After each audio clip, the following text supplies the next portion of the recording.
Hello दोस्तों, स्वागत है आपका एक नए वीडियो में जिसमें बात करने वाले हैं previous year question paper navy and coast guard. Navy and coast guard का previous year question paper discuss करने वाले हैं और ये पेपर क्वेश्चन पेपर है नेवी का। तो इसमें आप लोग कोस्ट गार्ड के लिए बहुत ज़्यादा हेल्पफुल होने वाला है। ये जीके एंड रीजनिंग दोनों के लिए आपके लिए बहुत ज़्यादा हेल्पफुल होने वाला है। 25 क्वेश्चन है, मोस्ट इंपॉर्टेंट क्वेश्चन है। प्रैक्टिस सेट के रिगार्डिंग आप इसको देखिए। प्रैक्टिस सेट 1 इंग्लिश का भी प्रोवाइड करा है मैंने आपको। ये बहुत ही मुश्किल से मिले हैं और यही क्वेश्चन आते हैं आपको। इसी तरीके से आपको तैयारी करना है, जो भी बच्चे नेवी वाले हैं या फिर कोस्ट गार्ड वाले। ओके, तो आपको पूरा का पूरा वीडियो देखना है और इस तरीके से आपको तैयारी करना है ताकि आप लोग कोई भी मिस ना करोगे। तो चलिए फटाफट, अगर सपना ही है कोस्ट गार्ड नेवी में जाना तो फटाफट चैनल को सब्सक्राइब कीजिए, बेल आइकन के बटन को प्रेस कीजिए ताकि जो भी अपडेट आए सबसे पहले आप तक पहुँच जाए।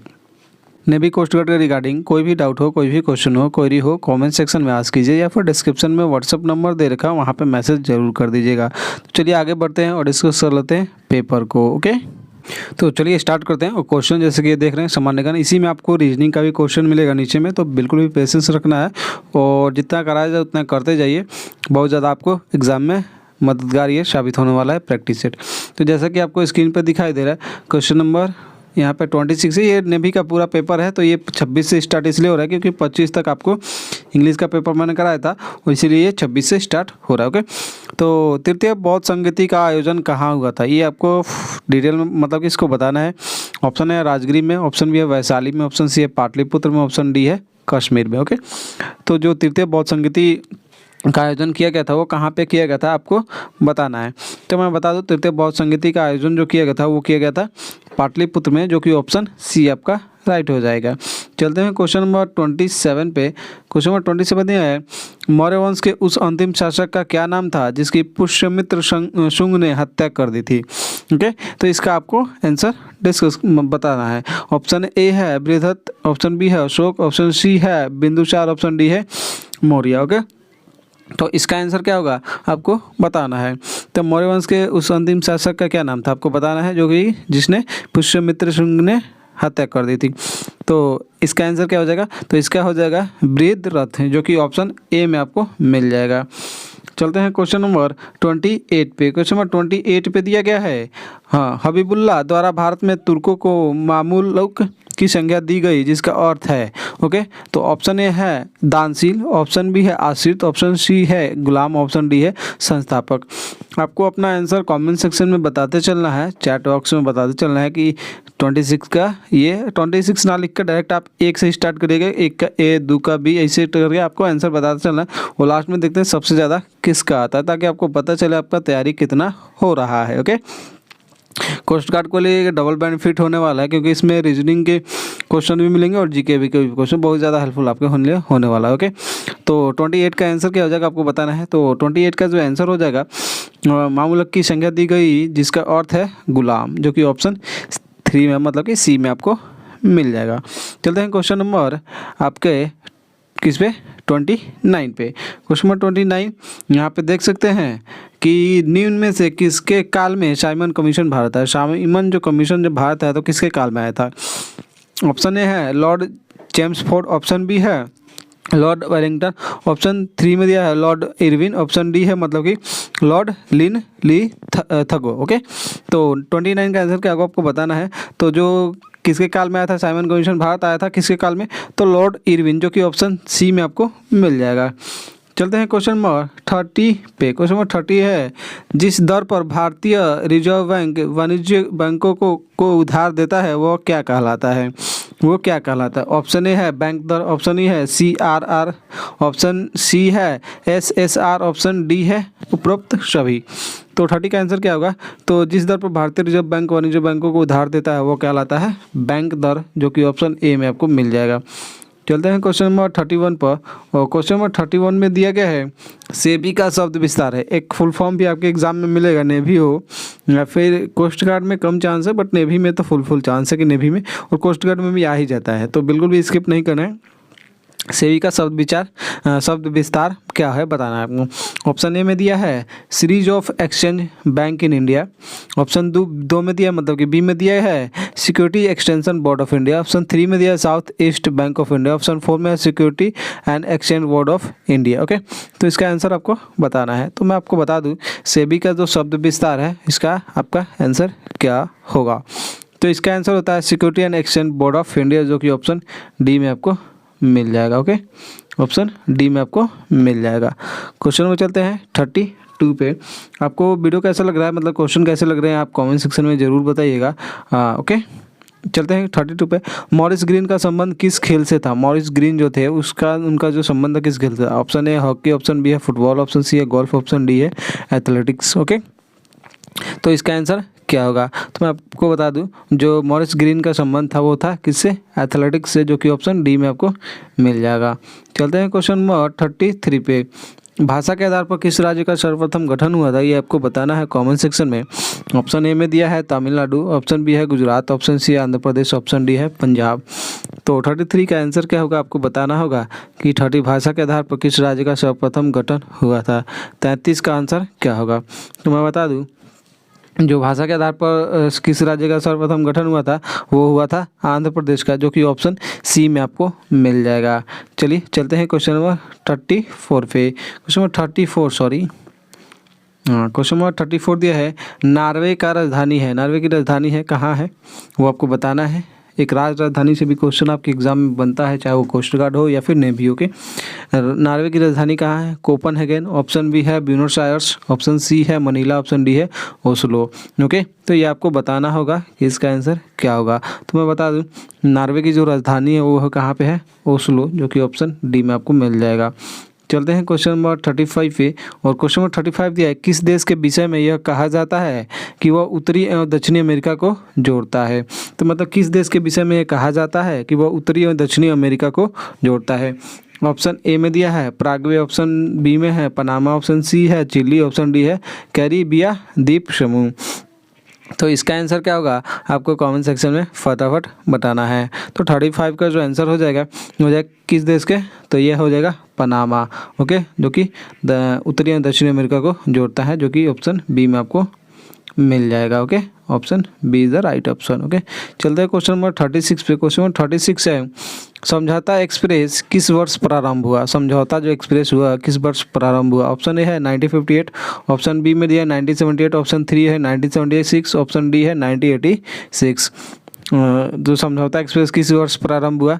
तो 36 का आंसर क्या होगा आपको बताना है। तो ये हो गया समझौता एक्सप्रेस किस वर्ष प्रारंभ हुआ, तो जल्दी से बताइए 96, जो कि ऑप्शन सी आपका सही हो जाएगा। चलते हैं क्वेश्चन नंबर 37 पे। महाथिर बिन मोहम्मद का संबंध किस देश से है? ऑप्शन ए है मलेशिया, ऑप्शन बी है इंडोनेशिया, ऑप्शन सी है मालदीव, ऑप्शन डी है फिलीपींस। ओके, तो महाथिर बिन मोहम्मद का संबंध किस देश से है आपको बताना है। तो 37 का जो आंसर हो जाएगा महाथिर बिन मोहम्मद का संबंध किस देश से है?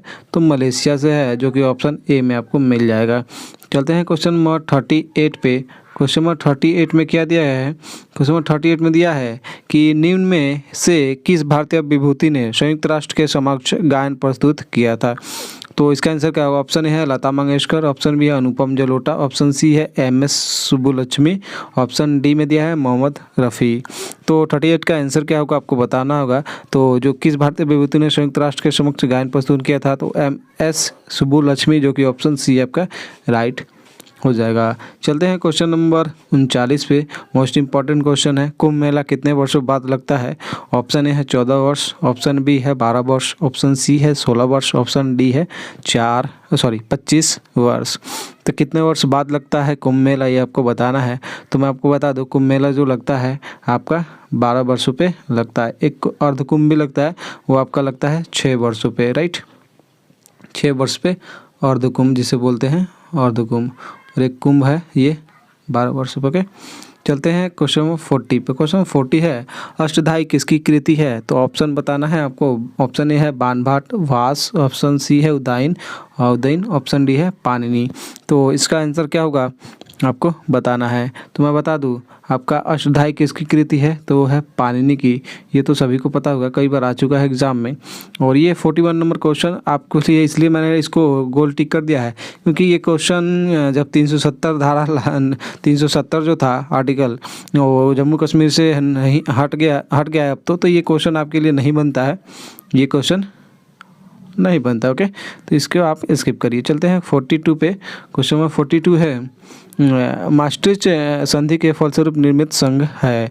ऑप्शन ए है G8, ऑप्शन 2 में दिया है G15, ऑप्शन 3 में है यूरोपीय संघ, ऑप्शन डी है राष्ट्र संघ।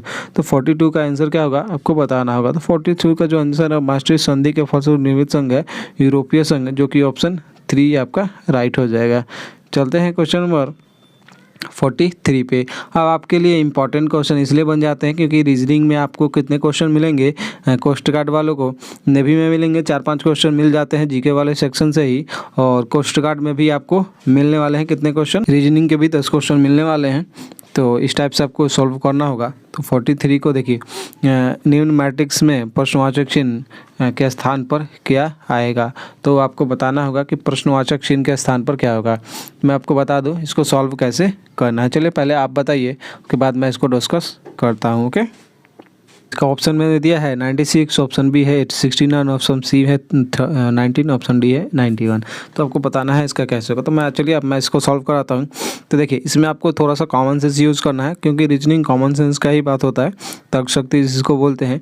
इसमें देखिए 5 है, 8 है, 6 है। मैं इसको सॉल्व करूँगा किस तरीके से, अब नीचे तरीके से, क्योंकि यहाँ पूछा गया तो इसको इस तरीके से ही सॉल्व होगा।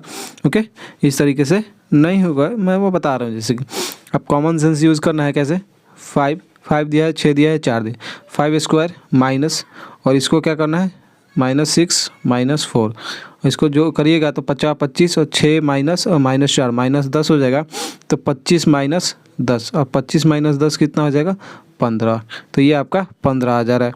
उसी तरीके से सेकंड में आपको करना है 8 स्क्वायर -8 -8, तो 8 8 64 और -16, इसको करिएगा तो 48, ये आंसर आ जाएगा। ओके, तो उसी तरीके से ये वाला भी करना है 6 स्क्वायर -8 -9, इसको करिएगा तो 36, और 9 8 कितना हो जाता है, तो 9 8 आपका हो जाता है 17, राइट। और 17 और 19 कितना हो जाएगा, तो आपका हो जाएगा 17 19 आंसर आपका हो जाएगा। राइट, तो ये आपका सी आंसर सही हो जाएगा। तो यहाँ पे 19 आंसर हो जाएगा। चलते हैं क्वेश्चन नंबर 44 पे। क्वेश्चन नंबर 44 क्या है, निम्नलिखित श्रृंखला का अगला पद क्या होगा आपको बताना है। यहाँ से देखिए कैसे कैसे यहीं पे पैटर्न चेंज हो रहा है। तो आपको बताना होगा कि 7 9 16 32 8 6 14। तो आपको बताना होगा कि आंसर कैसे आएगा। ओके, इसका आंसर कैसे आएगा, तो फटाफट चलिए जल्दी से बता दीजिए आंसर क्या होगा। चलिए मैं इसको सॉल्व कराता हूँ। ऑप्शन देख लीजिए, ऑप्शन ए में है बस 20, 2 में है 28, 3 में है 39, 4 में है 24। देखिए इसको सॉल्व कैसे किया है, इसको जोड़ देना है 7 + 9, 9 7 कितना हो जाता है, 9 7 16 हो जाएगा, और 16 में 2 से गुना करेंगे तो 32 हो जाएगा ये। उसके बाद 8 और 6 14, 8 6 14 हो जाएगा, और 14 में 2 से गुना कर देंगे तो 28 हो जाएगा। तो आंसर आपका 28 यहाँ पे हो जाएगा। ओके, चलते हैं क्वेश्चन नंबर 45 पे। क्वेश्चन 45 में दिया है किसी कूट भाषा में RAMP मतलब रैम्प को QNBS लिखा जाए तो उसी कूट भाषा में जेना को क्या लिखा, GENA को क्या लिखा जाएगा। चलिए फटाफट बताए। ऑप्शन ए है BOFH, ऑप्शन बी में दिया है HFOG, ऑप्शन सी में है RTMN, ऑप्शन डी में है GSCN। चलिए इसका आंसर क्या होगा आपको बताना होगा। तो रैम्प को क्या लिखा गया है, तो सबसे पहले तो रैम्प को जो लिखा गया वो लिख लीजिए, तब मैं इसको सॉल्व कराता हूँ। ओके, तो रैम्प को इसे आपको सॉल्व करने के लिए RAMP, रैम्प को क्या लिखा गया है, तो QNBS ये लिखा गया है। R का क्या लिखा है, R के बाद देखिए यहाँ पे लिखा गया है, तो R को R यहाँ पे N लिखा गया है। ओके, देखिए इसमें कैसे सॉल्व किया गया है, इसमें आप देख सकते हैं P + QNB एस। आर के बाद क्या आता है? एस होता है। ए के बाद क्या आता है? बी आता है। एम के बाद क्या आता है? एन होता है। पी के बाद क्यू होता है। मतलब कि +1 +1 +1 +1 सब में +1 किया गया है, राइट। तो इस तरीके से ये बन रहा है। तो अब इसी तरीके से जेना में प्लस करेंगे तो यहाँ पे लिख देंगे GENA और जेना को +1 करेंगे तो क्या होगा? तो सबसे पहले आप देखिए कि जेना को प्लस किया जा रहा है तो क्या हो रहा है? तो जी के बाद क्या आता है? जल्दी से बताइए। तो जी के बाद यहाँ पे देखेंगे तो यहाँ पे लास्ट में आ रहा है जी के बाद क्या होगा? चलिए इसको फिर से हम लिखते हैं जेना। तो इधर से स्टार्ट करते हैं। ए का बी सॉरी वेज जेना। तो ए का बी +1 एन का एन के बाद क्या होगा? जल्दी से बताइए। ए का बी एन के बाद ओ हो जाएगा, ई के बाद एफ और जी के बाद एच। सब में +1 हो रहा है और +1 हो रहा है। जब +1 हो रहा है तो +1 सब में हो रहा है ना, देख लीजिए। तो ये आपका ऑप्शन ए सही हो जाएगा। ओके, तो इस तरीके से आपको सॉल्व करना है। चलते हैं क्वेश्चन नंबर 46 पे। क्वेश्चन नंबर 46 में दिया गया है 5 मित्र RS तथा टी उत्तर की ओर मुंह करके एक बेंच पर बैठे हैं। QS के दाएं है, दूसरा P के ठीक बाएं है। Q के ठीक बाएं वाला व्यक्ति एक किनारे पर बैठा है, T किसी किनारे पर नहीं है। तो S किन दो व्यक्तियों के ठीक बीच बैठा है। फटाफट सॉल्व कीजिए क्योंकि इसमें थोड़ा सा टाइम लगेगा। तो आप इसको सॉल्व कीजिए, मैं इसको बताता हूँ। ओके, नहीं आता है तो ओके। तो सबसे पहले एक बेंच पर, तो बेंच कैसे लगता है आपको पता होना चाहिए। बेंच उत्तर की ओर मुँह करके रहा है, राइट। तो जिस तरीके से आप बैठे होंगे जिधर तरीके से मुंह करके, तो उधर समझ लीजिए आपका उत्तर है। उस टाइप से आप सॉल्व करें, किसी भी उत्तर मान के आप सॉल्व कर सकते हैं। तो चलिए मैं इसको सॉल्व करता हूँ। ये मान लीजिए एक बेंच है, राइट, और ये उत्तर है और इधर की ओर मुंह करके बैठे हैं। किधर? इधर उत्तर की ओर मुंह करके सभी बैठे हैं। तो इसमें कह रहा है कि उत्तर की ओर मुंह करके एक बैठे हैं। एस क्यू के दाएं, दूसरा एस जो है क्यू के दाएं, एस जो है क्यू के दाएं है, दाएं। दूसरा पी के ठीक बाएं है, पी के ठीक बाएं हैं, राइट। एस जो है क्यू के दाएं है, मतलब कि क्यू के दाएं कौन है? एस है। और पी भी कहाँ पे है? पी के ठीक बाएं है। मतलब कि एस जो है क्यू के दाएं है और पी के ठीक। तो मान लीजिए एस, मान लीजिए आप कहीं भी मान लीजिएगा, एस मान लीजिए यहाँ पे एस है, तो एस जो है क्यू के दाएं, मतलब कि क्यू इससे बाएं होगा, राइट। तो क्यू इससे बाएं हो गया और पी के ठीक बाएं है, पी के ठीक बाएं, मतलब एस जो है पी के ठीक बाएं है, तो बाएं, तो पी इधर हो गया, इतना 3 हो गया।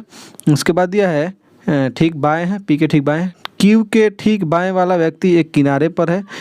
क्यू के ठीक बाएं वाला व्यक्ति मतलब कि एक बाएं वाला व्यक्ति किनारे पर, तो कोई किनारे पर बैठा है। यहाँ पे अब कौन है पता नहीं है। टी किसी किनारे पर नहीं है, टी जो है किसी भी किनारे पर नहीं है। तो जब टी किनारे पर नहीं है तो ये कहीं ना कहीं तो आएगा। टी किसी किनारे पर, एस किन दो व्यक्तियों के ठीक बीच बैठा है। एस जो है किन्हीं दो व्यक्तियों के बीच बैठा है। जब टी यहाँ पे किनारे पे नहीं होगा तो टी यहीं पे आएगा। टी जब यहीं पे आएगा तो ये दो व्यक्तियों के बीच एस हो गया, और तो यहाँ पे क्या आ जाएगा? तो यहाँ पे आपका आर आ जाएगा। तो ये आपका इस तरीके से ये सॉल्व होता है। ओके, आर क्यू टी तो ठीक बीच बैठा है। तो इस तरीके से आपका ये सॉल्व होगा। तो 46 का आंसर जो हो जाएगा आपका टी पी, ओके, जो कि डी आंसर हो जाएगा। चलते हैं क्वेश्चन नंबर 47 पे। इस तरीके से आपको सॉल्व करना है। 47 में दिया गया है और 46 से समझ में नहीं आएगा तो एक बार कमेंट सेक्शन में कर दीजिए, मैं आपको बताऊंगा। ओके, किसी सांकेतिक भाषा में प्लस को मल्टीप्लाई कहा जाए, भाग को प्लस कहा जाए, गुना को माइनस कहा जाए, माइनस को भाग कहा जाए, तो इस भाषा में 15 + 18 - 9 गुने 5 प्लस भाग 5 का मान क्या होगा। तो देखिए इसको सॉल्व कैसे करना है, राइट। थोड़ा सा जूम कर देते हैं इसको। ओके, अब हम सॉल्व करेंगे। ओके, क्योंकि मैं आपको दिखा दूँ, क्वेश्चन भी देखना ज़रूरी है। तो देखने के लिए यहाँ पे आपको ये क्वेश्चन यहाँ पे रहना बहुत ज़रूरी है। चलिए, अब मैं 15 है, प्लस यहाँ पे प्लस है, प्लस को क्या कहा गया है? प्लस को गुना कहा गया है।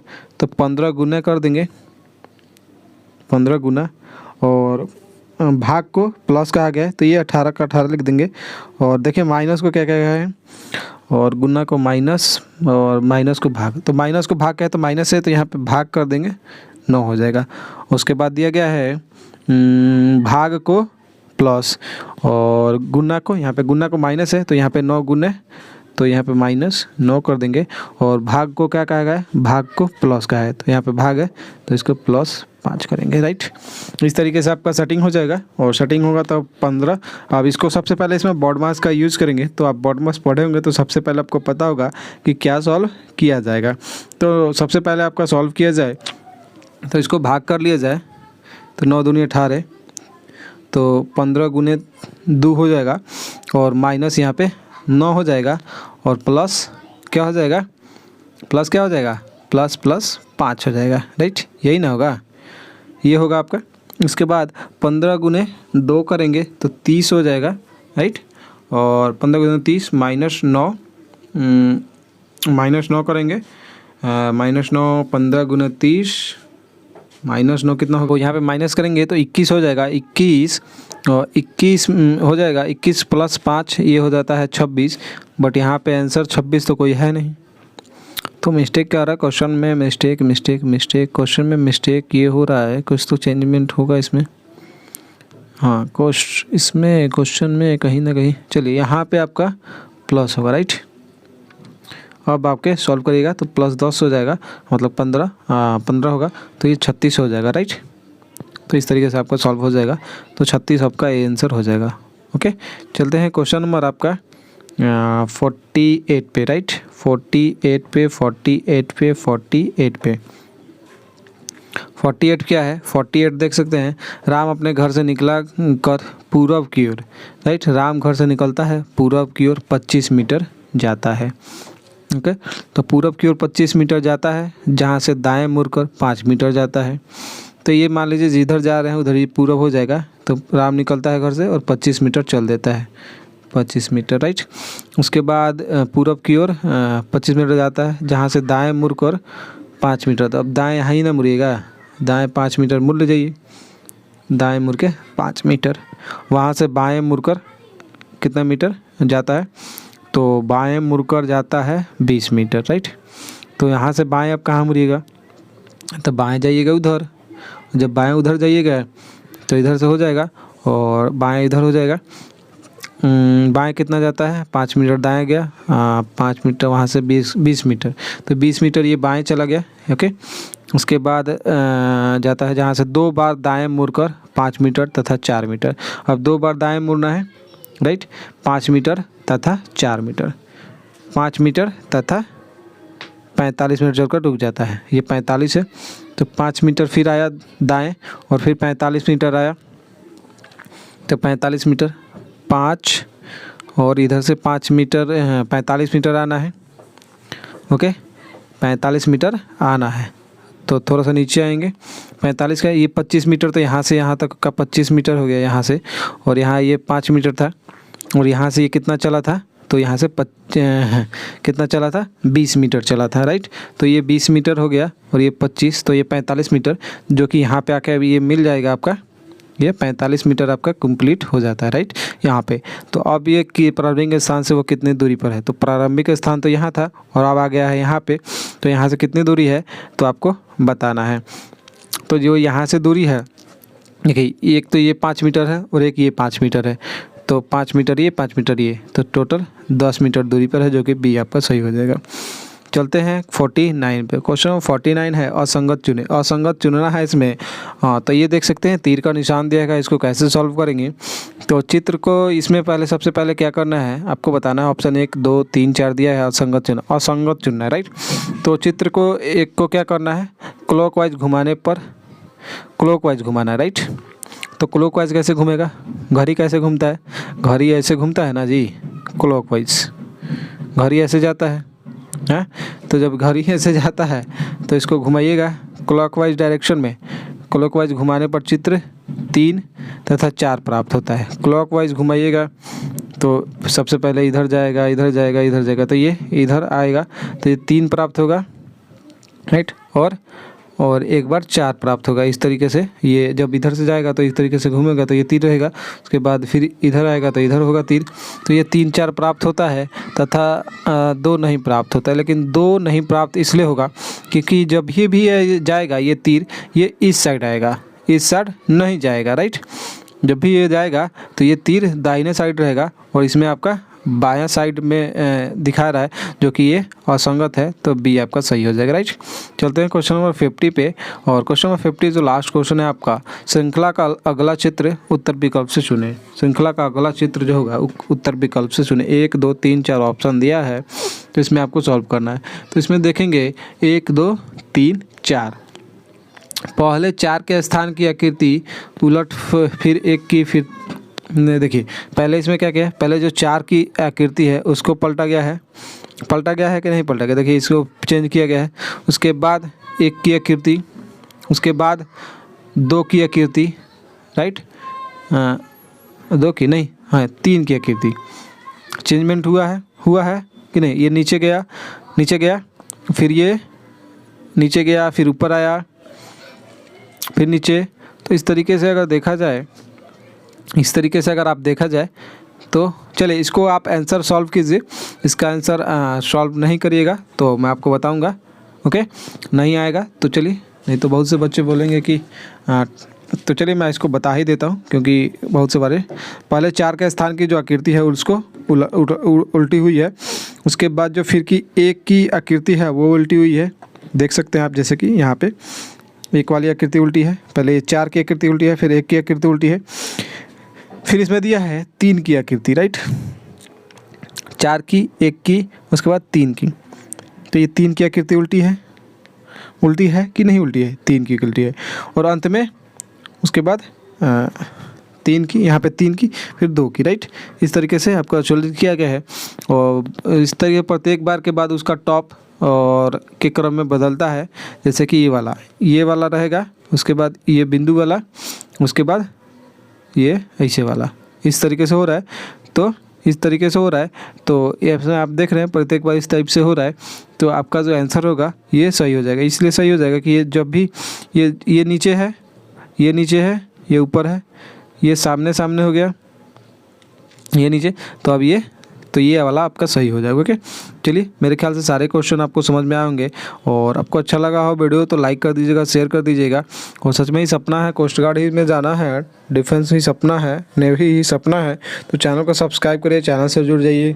100% श्योर सिलेक्शन होने वाला कोस्ट गार्ड वालों बच्चों के लिए फिर से मैं बोलूँगा, जो भी बच्चे श्योर सिलेक्शन चाहते हैं बैच में जुड़िए। बैच में जुड़ने के लिए इस पर मैसेज कर सकते हैं 7563830146। और जो बैच वाले बच्चे उनको फ्री ऑफ कॉस्ट ये PDF प्रोवाइड किया जाएगा जल्द से जल्द, ओके।